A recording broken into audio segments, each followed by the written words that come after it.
bitta narsani tushunib qoldimki, inson hayotini o'zgarishiga ham qisman o'zi sababchi bo'lar ekanda. Qanaqa fikrlash doirangizni o'zgartirsangiz, fikrlash doirangizni kengaytirishni boshlasangiz, shu hayotga qarab yurar ekansiz. Ya'ni masalan, bitta narsa berildimi sizga, uni srazu negativga bursangiz, rostdan shunaqa negativ bo'ladi. Pozitiv, balki buni orqasida yaxshilikdir, balki buni orqasida bir xayr bordir, nur bordir deb keyin harakat qilib turib bersangiz, o'sha vaziyatda chidab turib bersangiz, orqasida rostdan ham katta nur kelar ekanda. Buni o'zim shaxsiy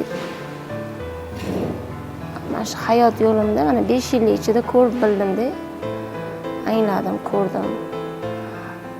Inson oldinga yurish uchun oldin orqaga yurib ko'rish kerak ekanda. Orqaga birinchi yurib orqani ko'rgandan keyin oldinga juda tez yurar ekan.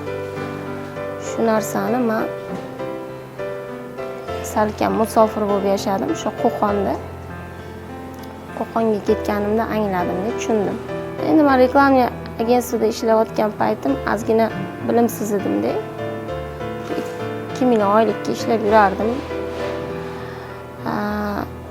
Va menga bitta ishni topshiringlar deganimda endi ishonishmadi-da menga.